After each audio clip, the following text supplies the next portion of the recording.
ప్రపంచ కార్మికుల ఐక్యత వర్ధిల్లాలి, భవన నిర్మాణ కార్మికుల ఐక్యత వర్ధిల్లాలని పెద్దపెట్టిన నినాదాలు మేడే వేడుకలు మిన్నంటాయి. తెలంగాణ రాష్ట్ర భవన నిర్మాణ రంగాల కార్మికుల సంఘం అధ్యక్షుడు శ్రమశక్తి అవార్డు గ్రహీత కామల్ల ఐలన్న నేతృత్వంలో మేడే వేడుకలు ఘనంగా జరిగాయి. 139 మేడే వేడుకలు మేడ్చల్ జిల్లాలో భవన నిర్మాణ రంగాల కార్మిక సంఘం ఆధ్వర్యంలో గిరిప్రసాద్ నగర్, డెంటల్ కాలేజ్, యాదార్పల్లి, కీసర తదితర ప్రాంతాల్లో మేడే వేడుకలు జరిగాయి. సందర్భంగా తెలంగాణ రాష్ట్ర భవన నిర్మాణ రంగాల కార్మికుల సంఘం అధ్యక్షుడు కామల్ల ఐలన్న ముఖ్య అతిథిగా పాల్గొని జెండా ఆవిష్కరణ చేశారు. అంతకుముందు కార్మికులు పలుచోట్ల బైక్ ర్యాలీ నిర్వహించారు. ప్రపంచ కార్మికుల ఐక్యత వర్ధిల్లాలి, భవన నిర్మాణ కార్మికుల ఐక్యత వర్ధిల్లాలి తదితర నినాదాలు చేస్తూ జెండాలు చేతబూనగా బైక్ ర్యాలీ కార్యక్రమాలు జరిగాయి.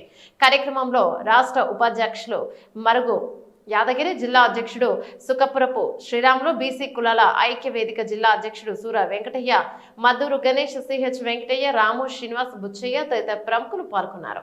ఆయా ప్రాంతాల్లో జరిగిన మేడే వేడుకలు రాష్ట్ర అధ్యక్షులు కామల్ల ఐలన్న కార్మికులను ఉద్దేశించి సుదీర్ఘంగా ప్రసంగించారు. ఈ సందర్భంగా ఆయన మాట్లాడుతూ కేంద్ర బీజేపీ ప్రభుత్వం అవలంబిస్తున్న కార్మిక వ్యతిరేక నినాదాలను తిప్పికొట్టాలని పిలుపునిచ్చారు.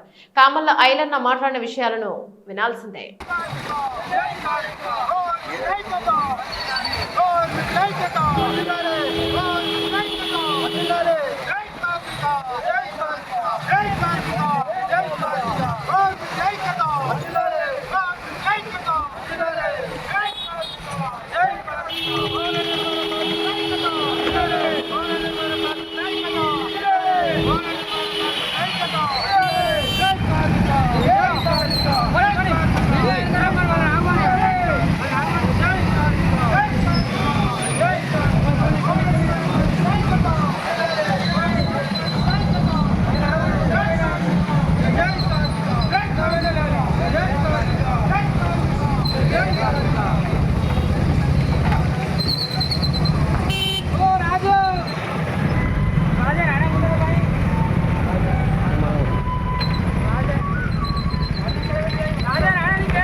ఆడవాళ్ళకన్నా ఇద్దాం.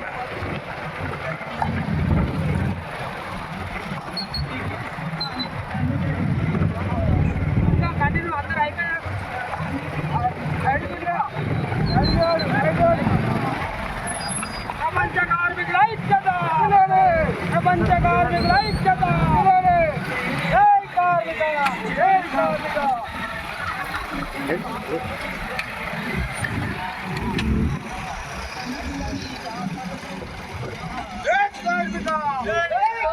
ప్రపంచ కార్మికుల ఐక్యత, ప్రపంచ కార్మికుల ఐక్యత, భవన నిర్మాణ కార్మికుల ఐక్యత, జై కార్మిక, జై కార్మిక, జై కార్మిక, భవన నిర్మాణ కార్మికుల ఐక్యత. ఫోటో కూడా కొట్టట్లే.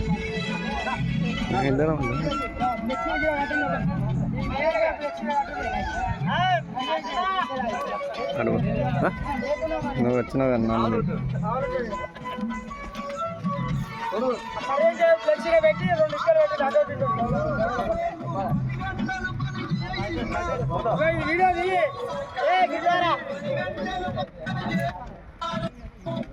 కంటిన్యూ అట, కంటిన్యూ లోపల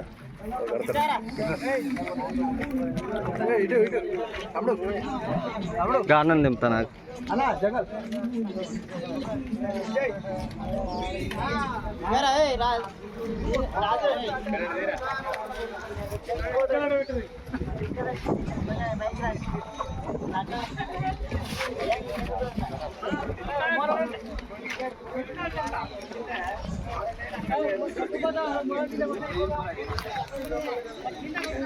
దాని కాలు ఎరిగినట్టు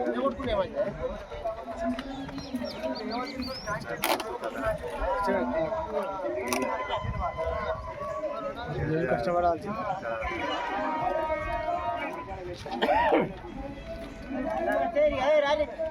వాటర్ ఉన్నాయా? వాటర్ ఉన్నాయా? రెండు ఒకటి రెండు పెద్ద పాటి ఒకటి రెండు ఉన్నాయా? 2 కేజీల నీళ్ళు అందరు మంచిగా తాగడానికి. నన్ను ఫోటో తీయలే అన్న ఈ జెండా తోటి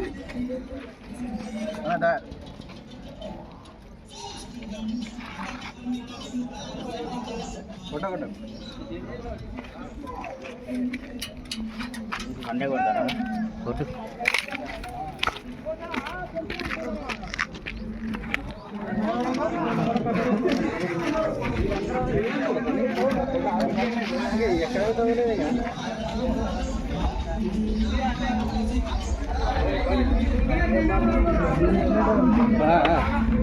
మీరెక్కడ కాటన్ కావాలట.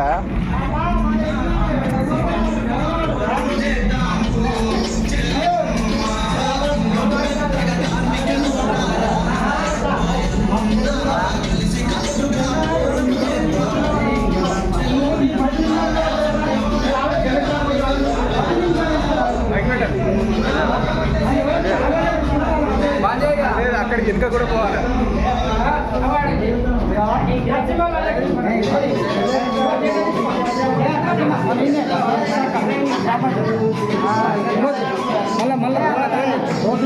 ఈ దేశ ఉత్పత్తికి ప్రధానమైనటువంటి కారణమైనటువంటి వ్యక్తి కార్మికుడు. శ్రామికుడు లేకుండా పని చేయకుండా ఏ యంత్రం నడపకుండా ఈ భవనాలు నిర్మాణం చేయకుండా ఇవాళ గిరిప్రసాద్ నగరం ఇంత అభివృద్ధిగా కనిపిస్తుందంటే కేవలం శ్రామికుడి చెంప సుక్కల నుండి అనేది సందర్భం గుర్తు చేస్తా ఉన్నాం. హైదరాబాదు ఇవాళ హైటెక్ సిటీ అని అంటున్నాం. హైదరాబాదు భారతదేశంలో రాజధాని, 2వ రాజధాని అంటున్నాం. ఇవాళ ప్రపంచంలో 7 వింతలలో 7 వింతలు కూడా మనిషి ప్రకృతికి ఓటేయలేదు. మనం పని చేసినటువంటి చైనా వాలుగోడ లాంటిది కానీ, ఈఫిల్ టవర్ లాంటిది కానీ, తాజ్మహల్ నిర్మాణం లాంటిది కానీ, ఇట్లా అనేకమైనటువంటి హైదరాబాద్లో ఉన్నటువంటి చార్మినార్ లాంటిది కానీ, ఇట్లా ప్రపంచంలో అనేకమైనటువంటి వింతలు ఉంటే ఆ వింతలలో ఒక శ్రామికుడు శ్రమపడి పని చేసినటువంటి దానికే ఇవాళ ప్రపంచ గుర్తింపు వచ్చిందనేది సందర్భం గుర్తు చేస్తా ఉన్నాను. ఈ దేశం, ఈ ప్రపంచం మనగడ సాధించాలంటే శ్రామికుడు శ్రమించకుండా, శ్రామికుడు ఉత్పత్తి చేయకుండా ఈ సమాజము అభివృద్ధి కాదు. రాజకీయ పార్టీలు, రాజకీయ నాయకులు మాట్లాడుతున్న తీరేందంటే మేము అభివృద్ధి చేస్తామని మాట్లాడుతారు. అభివృద్ధి అంటే ఎట్లాంటి అభివృద్ధి? బిల్డింగులు కట్టడం అభివృద్ధి అయితే అది భవన కార్మికులు కట్టిండు. ఇవల్ల అట్లా అనేకమైనటువంటి అభివృద్ధి. రోడ్లు వేసినామనంటే అది కార్మికుడు కట్టిండు. ఇవల్ల ఒక యంత్రాల నుండి ఒక వస్తువు ఉత్పత్తి అవుతుందంటే కార్మికుడు కట్టిండు. ఇవాళ బట్టలు ఉన్నాయనంటే కార్మికుడి వల్ల. ఇట్లా అనేకమైనటువంటిది శ్రమ నుండి వచ్చినటువంటిదే ఈ దేశంలో సంపద కనిపిస్తుంది, ఈ దేశంలో అభివృద్ధి కనిపిస్తుంది. మరి అట్లాంటి సంపదను సృష్టించినటువంటి వాళ్ళు, ఈ దేశాన్ని అభివృద్ధి చేసినటువంటి వాళ్ళు ఇవాళ ఈ దేశంలో గౌరవంగా ఏ స్థాయిలో ఉన్నారు, ఏ రకంగా గౌరవంగా బతుకుతా ఉన్నారు. ఇవాళ 3 పూటలు పిడికెడు అన్నం లేనటువంటి పరిస్థితి ఇవాళ ఈ దేశంలో ఉన్నది. కార్మికులకు ఇవాళ అనేకమైనటువంటి ఇవాళ శ్రామికుడికి తినడానికి తిండి లేనటువంటి పరిస్థితి ఉన్నదంటే ఇది పాలకుల నిర్లక్ష్యం అనేది సందర్భం గుర్తు చేస్తా ఉన్నాను. పాలకుల నిర్లక్ష్యమే ఇవాళ మన కోసం వచ్చినటువంటి అనేకమైనటువంటి పోరాటాలు, అనేకమైనటువంటి ఉద్యమాలు. ఇంతకుముందుకు అన్న చెప్పినట్టుగా ఇవాళ చికాగో నగరంలో వాళ్ళు కంపెనీలో వాటా కోసం పోరాటం చేయలేదు.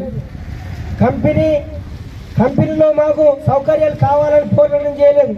కేవలం 10 గంటలు తగ్గించాలని పోరాటం చేస్తే మొదటిగా 1886 మే 1వ తారీఖు నాడు సమ్మెకు పోయి 4వ తారీఖు నాడు అమరత్వం పొందినటువంటి కార్మికులు రొట్టెల కంపెనీలో స్టార్ట్ అయినటువంటి ఈ ఉద్యమం ఇవాళ ప్రపంచవ్యాప్తంగా దేశంలో 250 గ్రామ దేశాలుంటే ఇవాళ మొత్తం అన్ని దేశాలల్లో మేడే జరుపుకునేటువంటి చరిత్ర కలిగిందంటే అది చికాగో నగర కార్మికుల ఉద్యమ స్ఫూర్తి అనేది సందర్భం గుర్తు చేస్తాను.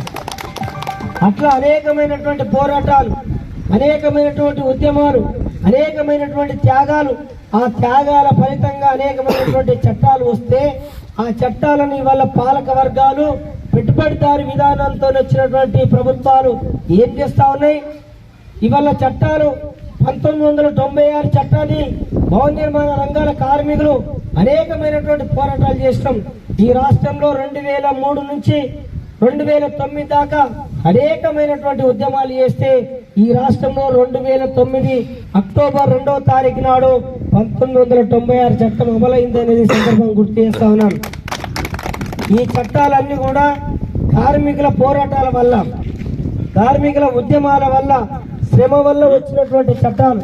ఇవాళ ఇక్కడ ఉన్నటువంటి కేంద్ర ప్రభుత్వం, బీజేపీ ప్రభుత్వం చేస్తున్నటువంటి తీరు ఒకసారి మనం అర్థం చేసుకుంటే అన్ని చట్టాలను ఇవాళ మెకానికులకు ఒక చట్టం, భవన కార్మికులకు ఒక చట్టం, ఆటోలకు, రిక్షాలకు, హమాలకు, అనేకమైనటువంటి కంపెనీ కార్మికులకు సంబంధించింది, మహిళలకు సంబంధించింది, జీతాలకు సంబంధించింది, వేతనాలకు సంబంధించింది, ఉద్యోగస్తులకు సంబంధించింది, ఇట్లా అనేకమైనటువంటి వందల చట్టాలు వస్తే ఆ చట్టాలన్నీ ఇవాళ కేంద్ర ప్రభుత్వం చేస్తున్నటువంటి తీరు ఏంటంటే అన్ని చట్టాలను తీసేసి 4 కోట్లుగా మార్చేటువంటి పద్ధతి తీసుకొస్తా ఉన్నారు మిత్రులారా. ఇవాళ అన్ని చట్టాలను తీసేసి 4 చట్టాలు అనేటువంటి పద్ధతి, 4 కోడ్స్ అనేటువంటి పద్ధతి తీసుకొస్తా ఉంటే ఇవాళ భవన కార్మికులకు సంబంధించింది కానీ కంపెనీల కార్మికులకు సంబంధించిన సంబంధాలు ఉంటాయంటే ఉండవు. సంఘటిత కార్మికుల రూపం వేరు, అసంఘటిత కార్మికుల రూపం వేరు. అసంఘటిత కార్మికుడు పనిచేసే విధానం వేరుంటుంది, సంఘటిత కార్మికుడు చేసే పని విధానం వేరుంటుంది. ఉత్పత్తి సేమ్ అయినప్పటికీ కానీ ఇవాళ చట్టాలు అవి ఇవి 2 కలిపి ఒకదాన్ని కలిపి పెడతామంటే ఎంత దుర్మార్గంగా ఉంటుందో ఒక్కసారి మీరు ఆలోచించాల్సిందిగా నేను మీ అందరికి గుర్తు చేస్తా ఉన్నాను మిత్రులారా. కాబట్టి ఈ చట్టాలన్నీ తిప్పికొట్టే విధంగా కార్మికులు శ్రమపడి కష్టపడి చట్టాలను తీసుకుంటే తమ ప్రాణాలను తృణప్రాయంగా అప్పచెప్పినటువంటి వ్యక్తులు ఎంతో మంది త్యాగాలు చేసినటువంటి ఈ చట్టానికి తీసుకొస్తే ఈ కేంద్ర ప్రభుత్వం వల్ల దాన్ని మార్చే ప్రయత్నం చేస్తా ఉన్నది మిత్రులారా. దానికి మనం అందరం తిప్పుకొట్టే విధంగా ఉద్యమాలు చేయడానికి మీరందరూ సిద్ధం కావాలని ఈ సందర్భంగా మీ అందరూ గుర్తు చేస్తా ఉన్నాను. కాబట్టి మిత్రులారా, భవన నిర్మాణంలో ఉన్నటువంటి కార్మిక సంఘంలో ఉన్నటువంటి ఈ చట్టం ఏదైతే ఉన్నదో దాన్ని కాపాడుకునే కాడ తెచ్చుకోవడమే కాదు, దాన్ని కాపాడుకొని ప్రతి కార్మికుడికి అభివృద్ధి వచ్చే విధంగా, ప్రతి కార్మికుడికి దాని నుండి లబ్ధి వచ్చే విధంగా మన సంఘం పనిచేయాల్సిన అవసరం ఉన్నది. గిరిప్రసాద్ నగర కమిటీ సభ్యులు చాలా యాక్టివ్ పర్సన్స్, చాలా ముందుకు వచ్చినందుకు మీ అందరికీ నేను ప్రత్యేకంగా ధన్యవాదాలు తెలియజేస్తా ఉన్నాను. మన హక్కుల కోసం